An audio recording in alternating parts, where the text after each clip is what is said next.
Friends, you're about to listen to the Firebrand podcast. I'm Maggie Ulmer, and on today's episode, David and I talk about the upcoming convening General Conference of the Global Methodist Church. Scott couldn't be with us for this conversation today, but we had a great time discussing various pieces of legislation that will help form our new denomination, and we also had a lot of fun just talking about the things we're hopeful about and the way we're seeing God move.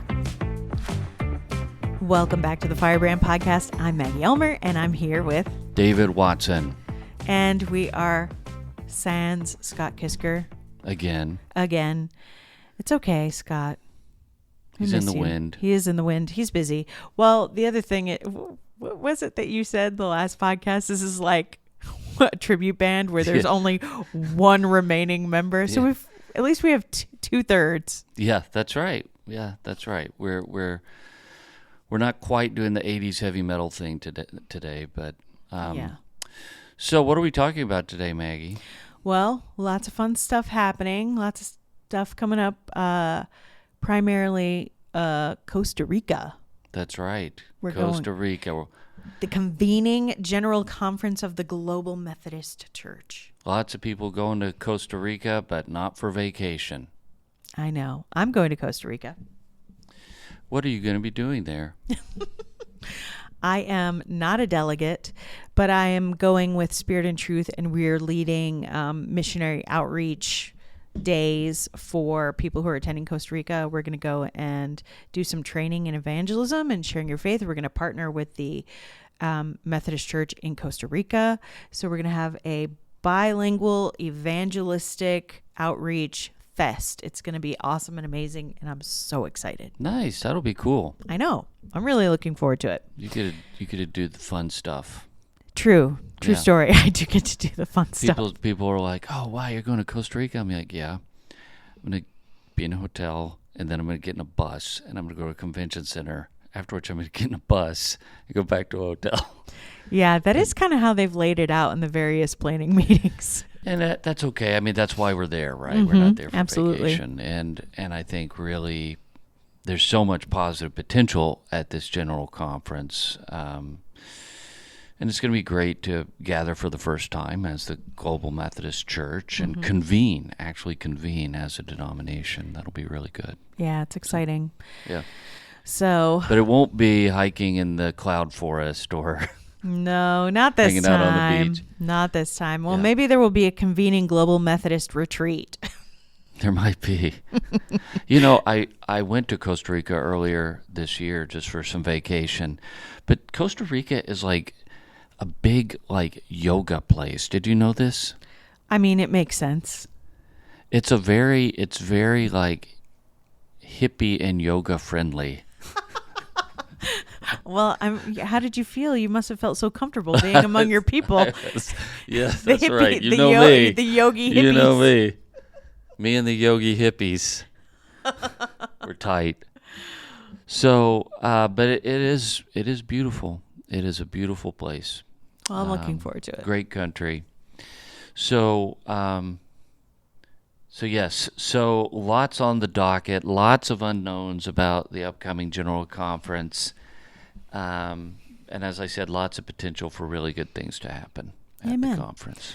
One of the different things I've been thinking about just in terms of my own preparing to go to General Conference and thinking about how the past used to work with previous sort of legislative things that I've either attended or observed or been a part of or whatever, just things like annual conference or general conferences. Just this time I've been thinking a lot about trusting the Lord with the outcomes. So whenever we enter into this process of submitting legislation, we think about and talk about how we believe certain things should be particular ways. And I certainly have my thoughts and feelings and opinions about those things, but also at the same time, we're in a very early stage of developing the denomination. And so I'm opting for optimism and hope in Christ and not cynicism. Me too. And it's hard to change your mindset. Sure. If you have been formed in a particular way of thinking about these kinds of events. Mm-hmm. Always hostile, always combative. Right, you're on the defensive. Mm-hmm. it really is an act of intention to come to something like this with a sense of openness and trust. Trust in your other delegates and trust in God. And I think that has to be a priority for delegates. If we revert back to the same habits of mind that we had before when we were fighting, I mean, the 2019 General Conference was one of the most... It was grueling. It was one of the worst experiences of my life, and I wasn't even a delegate. And I think those kinds of events can set your expectations. They can form your expectations, and we have to be really intentional to move beyond that and to think, okay, we're in a different place now. We're in a different setting. The issues are different. And so we have to come at this with a different mindset than we had before. And if we fight the last battle, that's not going to help us. So, and I think people will do that. I mean, I think by and large, there's a very positive and cooperative spirit among the delegates, and I think people will do that. So I'm hopeful for Amen. the conference. All right. Well, let's talk a little bit about some of the things that may or may not happen at this conference. I mean, my impression is that there are some things that are being decided, but not a ton of things. Right, because there's a limited agenda to the conference. Right. Yeah. And then that's why we're having another conference in 26. Right. Because we're going to have more work to do, right? Yeah. And we don't know what all that work is prior to the outcomes of this conference. Mm-hmm. It's like John Henry Newman said, there are some things that can only be said after other things have been said. So we have to kind of set some groundwork, and then we can go from there with regard to more complex and more advanced issues. But I think probably the issue that people are most talking about are the two plans for the episcopacy. Sure. The TLC plan and the Florida plan. And I helped write the TLC plan. I've advocated for the TLC plan, and I obviously think it's the better of the two plans, because I think that we cannot take for granted the way in which the world malforms people spiritually and intellectually. And if we don't have our leaders in the denomination as primarily teachers and guardians of our belief, the people who are most significant in the formation of global Methodists, I think we're making a mistake. Sure. So, just to, add context to that, what are you connecting that back to? So I guess the simplest way is to say, what are the distinctives of the two plans? I mean, the Florida plan, the people who are presidents pro tem right now will take on all the responsibilities of bishops except for ordination. And for 2 years. They essentially become interim bishops. Right. Even though that's not what they're called, that will be their function. And then the conference superintendent role will simply be eliminated in the Florida plan. And that temporal or administrative responsibility will be placed on bishops. Bishops will have more administrative responsibility than in the TLC plan. Gotcha. And the TLC plan will divide up a lot of work between bishops and conference superintendents. So the bishops will have more kind of preaching, teaching, evangelism, spiritual leadership responsibility, and the conference superintendents will have more administrative responsibility. Now, that's not to say that these are the only responsibilities that they have, as if bishops won't have any administrative work or conference superintendents won't have any kind of spiritual leadership. I mean, that's not the case, but it is more or less a division of labor. So, I mean, I think those are the real differences, the primary differences, and also that if the TLC plan passes in 2020, at this general conference in 2024, we will elect essentially 2-year bishops until we can get a process in place for electing bishops. Sure. And that was the thing, like that was the hardest thing in the Episcopacy Committee for the TLC, the Transitional Leadership Council, was coming up with a plan to select bishops. How do you select bishops? Mm-hmm. How do you, to the extent that it's possible, depoliticize the process? Yeah.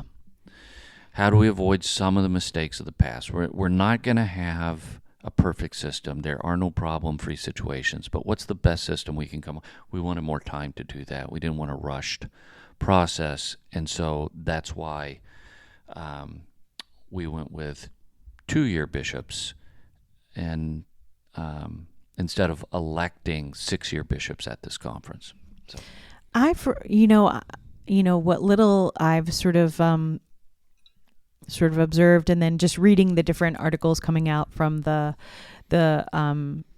Global Methodist newsletter, which is very handy. Yeah. For keeping up with all the stuff that's going on. And then, of course, I'm partial to reading Firebrand. Mm-hmm. And so if you're listening to this podcast and you're not subscribed to the magazine, obviously, go do that. Right. But I've been really grateful for the things that I've gleaned for how it's being handled in terms of wanting to avoid some of those heavily politicized processes. I mean, I just remember watching that process and watching people sort of campaign in essence. Mm-hmm. And that always seemed strange to me, although I also sort of understand, like, well, how else are you supposed to, how does one with integrity, with spiritual Christian integrity communicate about a calling, a sense of desire to fill the role of bishop? Right. What if you feel a really strong spiritual calling in that regard? Yeah. And it's not out of personal ambition or something like that. It's because you think God wants you to do this.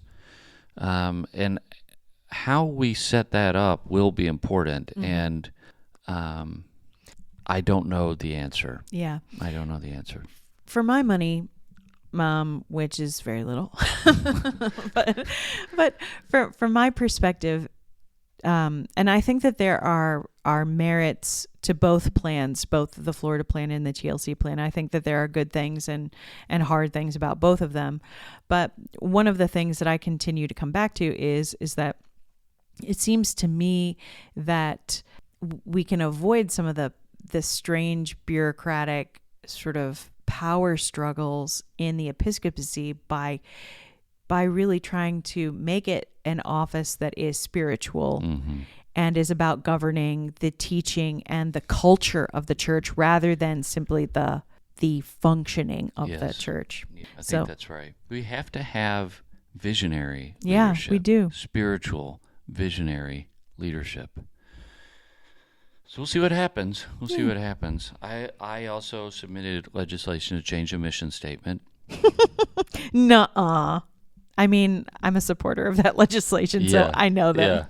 Yeah. I know there are people who disagree with me on that, but what else is new? And I think that if we don't have a Methodist mission statement, and I mean Methodist, I don't just mean something that is attached to Methodism. that is like, yes, as like a sidecar on a motorcycle. Yeah. I mean a Methodist mission statement. One of my concerns is that over time we lose our Methodism. We lose our Methodist identity. And I don't, as I've said in many contexts, I don't think that the great temptation for Global Methodists will be progressivism. I mean, I do think that there will be attempts to make the GMC progressive. You do? Oh, yes. Not at this conference, but in the future. I think it's absolutely 100%. Like, do you think that just because of ambient culture and the sort of the momentum and force with which it's moving, or?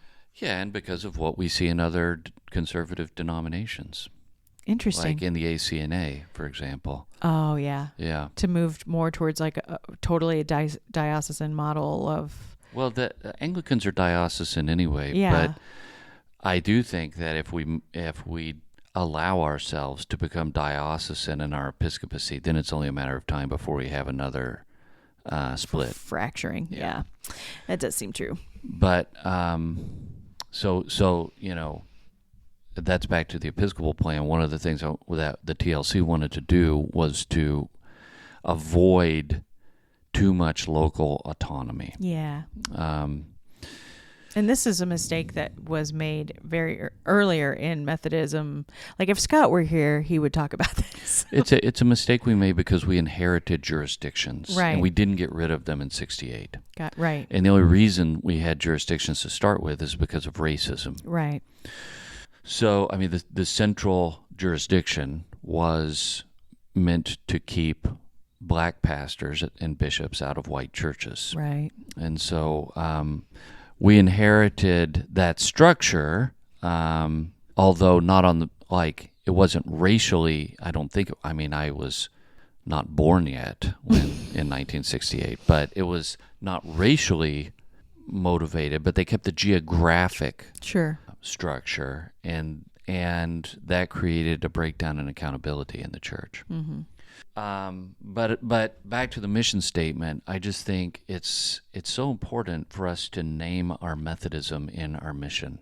And Amen. Methodism from Wesley's day was about spreading scriptural holiness. And if people say, people won't know what scriptural holiness is. I have two responses to that. One is, that's a problem. And two, mission statements are internal, not external. You can have all the advertising you want. And if you want an ad campaign that says we love extravagantly and witness boldly and worship passionately, but with regard to the mission of the church, that's not our mission. That's not our mission. Yeah. The mission is to spread scriptural holiness. And spreading scriptural holiness, I mean, if you think about it, the church by itself doesn't have a mission. The church, God has a mission, the Missio Trinitatis, to draw all people to himself. Mm-hmm. And so why is it that we would not draw the tightest connection possible between what we say our mission as a church is and the mission of God? Well, what is God doing in the world? God is making people holy, and we want to spread scriptural holiness. God is drawing people to himself, and in the process, people are changed. Mm-hmm. That's the heart of Methodism. So I think we have to change it, and if it doesn't get changed, I'll be sad, but, life will go on. And then... It's true. It's totally true. I just want to say... The world's going to keep spinning. It sure will. But I just want to say, though, I think that your point about how, like, a mission statement being internal versus external is a really excellent point, because I think a lot of us, that was kind of illuminating for me. I think I do tend to think of it as an external thing, but you're right, it is internal because it clarifies internal decision making. Like, why do we do this? Mm-hmm. What is it's the sort of the measuring rule by which you go back to and say, well, are we living up to this internal standard that we've set for ourselves? Yeah. So, I think that's very helpful. Yeah. And, Jason Vickers in an article suggested that we root our mission statement in the work of God. Mm-hmm. And so I begin the legislation by saying empowered by the Spirit. Mm-hmm. And Paul Lawler wanted information about wanted a statement about making disciples, and so I added that. So it's a combination of those three, but I think it'll be good for the church. Yeah. So, well, amen to that. I really like that, and I know that we tend to, sometimes it seems like the church gets drawn towards broadness in favor of, because we believe it draws people to us. Right. But for me personally, that has never been true. I mean, obviously I can't No. speak for all unchurched people, but I was brought into the church as a 13-year-old because I had a friend who said very specifically who Jesus Christ was, that he was the Son of God and he died for my sins because God wants me to be with him in eternity forever. Yeah, I think we have to lean into I say this all the time, like a broken record on this stuff. I think we have to lean into the particularity of both Christianity and Methodism. If we're not going to lean into the particularity of those two things, what are we doing? Why are we forming a new denomination? Why don't we all either attend mainline churches or go to the First Christian Bible Church of God's Bible down the street? The First Christian Church of God's Bible Church. Why not? Why form a new Methodist denomination? Sure. In this context, when if we're not really serious about the particularity of both Christianity and Methodism. But there's no reason to start something new unless you have some particular things in mind that you want to It shouldn't just all be accomplish and get optional. across. Right, yeah. Sorry. So, and then there are educational, I put together some educational legislation with Jessica Lagrone, and that in part has to do with having particular schools approved and requirements that ordinands go to those schools. Because, and again, this is a matter of Methodist particularity. Our pastors need to be educated in contexts where they really are formed in Methodism. Now, that doesn't necessarily have to be at a Methodist school, right? Like, that could be something like in the House of Study at Truett, the Methodist House of Study at Truett. Sure. Or the Global Methodist House of Study at United. But we are a Methodist school. I know. I like United because I go there now. So. And I work there. What do you know? What do you know? But I like United too. But I think if we outsource our education to whatever is easiest, I don't think that's going to turn out well. Because the pastors are deeply formed by seminaries. Yeah. And if that deep formation is not specifically Wesleyan, we are not going to have Wesleyan pastors, and therefore we are not going to have Wesleyan parishioners. Yeah. I think we're way past the days of being able to send students to seminaries where there might be one or two Wesleyan faculty members, and they can just get it covered there, because there's too much variation. There's too much variation just even in terms of how institutions define orthodoxy. Right, that's correct.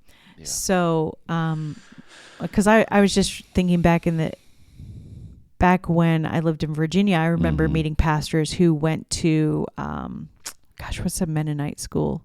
Eastern Mennonite? Yeah, maybe. So, and I always was like, really?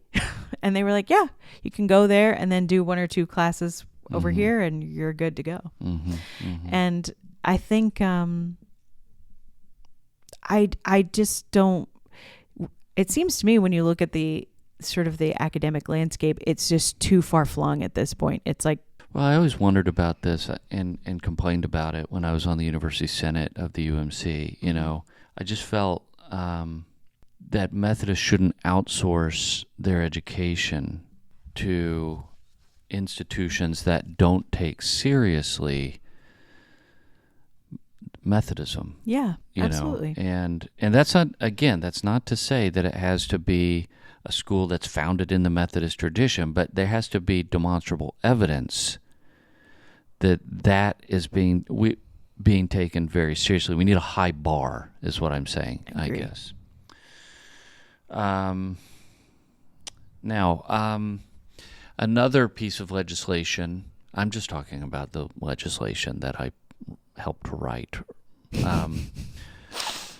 has to do with possibly revising the general rules. A committee to help revise the general rules and bring a recommendation back in 26. Why would we do that? Well, Wesley wrote the general rules at a time when, and just in a very different, the general rules are quite specific in many ways, not in every way, but in many ways to 18th century England. Nuh-uh. Yeah. In ways that the doctrines aren't, because the doctrines are essentially drawn from the great tradition of Christianity that has adhered across centuries within the church.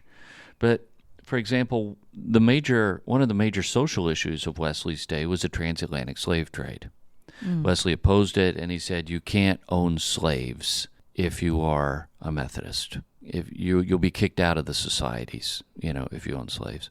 And, the transatlantic slave trade is not, we don't have that now. Right. It's a different context. But we have other major issues that we have to deal with. For example, online pornography. Yeah. That's a huge issue. Yeah. And so how do we, what do we think about Methodists using online pornography that is so destructive to the individual soul and to the family? Yeah. I think this is the kind of thing we need to address. And so I would recommend that we update the general rules. And honestly, I don't think Wesley would in any way be upset by that. I think he would be mad if we changed the Articles of Religion, maybe. Mm-hmm. But although he changed the articles, he changed the 39 articles, and abbreviated them down to 24. He changed a few things. He changed he did a lot of things. Take that, Wesley. Baptism, Yeah, there were some irregularities early on. But, so, and if that doesn't pass, it's not the end of the world. I just think it would be helpful for the church if we had general rules that were obviously relevant to the church today. Yeah. Well, yeah, I totally agree with you. And I think that given it seems like a reasonable conclusion that given Wesley's emphasis on sanctification, that part of our governing sort of series of documents would address things that speak specifically to issues that hinder sanctification today. Right.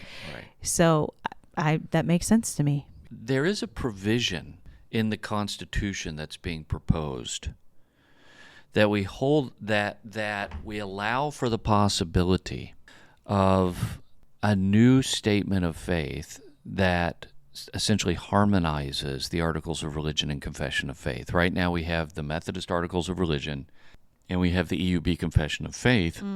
The United Methodist Church also has both of those, and most of us came out of the United Methodist Church, and so we recognize those as valid doctrinal standards. But the Articles of Religion and Confession of Faith mostly agree, but not completely. And the question is, would it be better to keep the two historical standards? Scott would be literally having a fit right now if he were here. But would it be better to keep the two historical standards or to revise them in such a way that it maintains the set of truths embodied in them, but also smooths out some of the inconsistencies between them? And I don't know the answer to that, and I don't really have strong opinions about it. Yeah. I had this thought just when you were talking about the general articles, the general rules, and it seems like it might be relevant to what you're describing here. Now, there's always this tension between historicity and then sort of addressing issues that are current. And maybe this is really naive, but I have a question. Okay. Is it not possible to just say in the documents that we acknowledge that these historical documents are there and we call them good and beneficial, and they governed in this particular way during these seasons, and now during this season for these reasons these things are being changed, but these other things, like in the case of the general rules, like you don't have to get rid of any of them, but can they exist as a living document? Mm-hmm. Does that make sense? Mm-hmm. Where it's like we're not saying these things are no longer good or even prescriptive in certain situations, Right. but we need to add additional things that are actually prescriptive right now. Right. And it seems to me that you could do a similar thing with what you're describing. Well, Is yes. that totally naive? No, I mean, we could keep these as historical background documents to help gloss a new doctrinal standard. But that would, I think the fear in this is that once you open up the doctrinal standards to revision, then that's true. things could go sideways very easily. That's totally true. And so, and the general rules and the doctrinal standards are not exactly the same. no, they are not the same. No. They're not the same. I mean, the doctrinal standards are essentially expressions of Orthodox Christianity through Wesleyan and Pietist lens. Amen. And the general rules are, this is how you have to behave if you want to be a Methodist. So they're different things. They are. They're different Yeah, things. one has much more eternal implications. Yeah. So, Yeah. all right. Well, it's just, thinking out loud. But we'll see. Well, it'll be very interesting for me to see what the delegates think about these things. I don't know the answer on the doctrinal standards piece. I could be convinced, I'm sure, by some strong argument one way or the other. But right now, I don't. Ask a historian; you'll hear a strong argument. Yes, that's right. That's right. But our resident historian is in the wind. I know. At the moment. So Scott, we miss you. And there's a lot of other legislation that's coming through. I've read a lot of it. I haven't read all of it yet, but I will have it all read before I get there. Because you're a good student. I try to be. And I want to be prepared. I take this responsibility very seriously. Yeah. And it feels heavy. It feels like a weighty responsibility to be a delegate at the convening General Conference.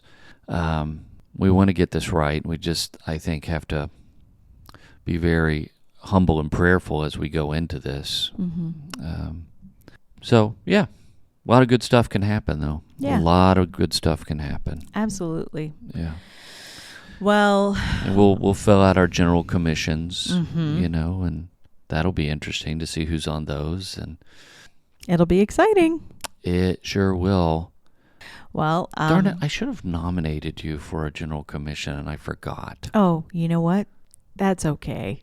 This isn't the last round of nominations we'll have, so we'll get you on there, Maggie. Oh, Well, you know what? We'll get you on the Episcopacy Committee. Ooh. I think that's...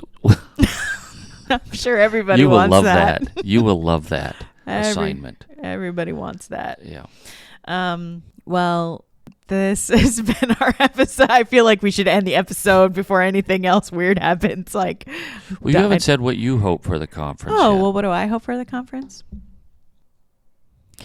My hope for the church, especially after the last few years of just traveling around and with Spirit and Truth. And so one of the interesting vantage points, and you have this vantage point too, because you run around quite a bit, is seeing sort of like the before and the after.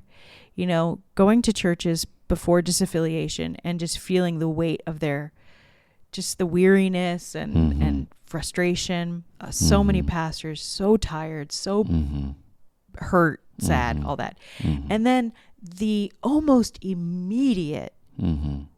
sort of freedom that comes with disaffiliation and feeling the joy of being with people who are like-minded about if nothing else, like we can have all kinds of differences of opinion about how Methodism gets expressed and how the practical day-to-day outworkings of the church go, things like that. But it's been a real joy to experience unity around Christ. Yeah. That's. I agree with that. So I'm looking forward to seeing that and experiencing that and participating in that. You know, I always think about God likes it when we rejoice over the things he cares about, and he cares about unity, and he cares about Jesus being the center. But in terms of the outcome, I trust the Lord whether my particular preferences are met or not.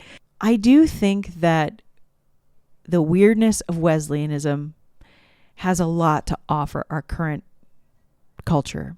I think it has a lot to offer at any time, but you know, there are a lot of people who are just lost, and there's something about the emphasis on small, almost familial like groups where we watch over one another in love. We emphasize holiness, and we are led and empowered by the Holy Spirit. To me, that just seems like the perfect medicine for what is going on in our culture.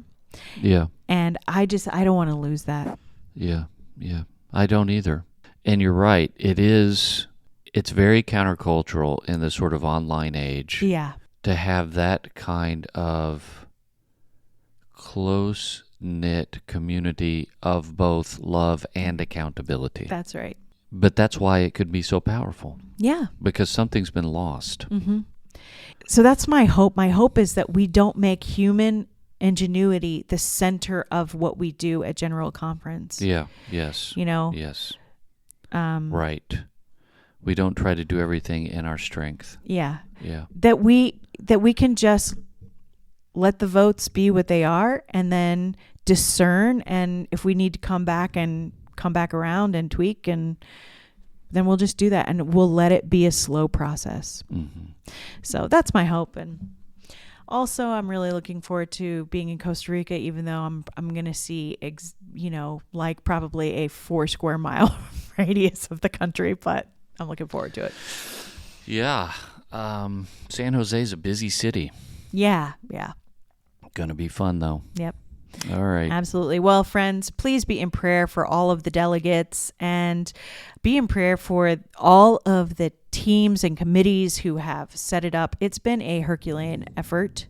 A lot of these people I've just heard from people, they're like, we've never done this before. So... Yes. They say it just like that, too. That's how We've never done this before. That's how I would be saying it. Just be in prayer for them. We're so grateful for them. Pray for the delegates. Pray for our bishops, who will be real busy and have long days, just like they normally do. And thank you for listening. Share, subscribe, and we'll come back to you in the next conversation. Bye.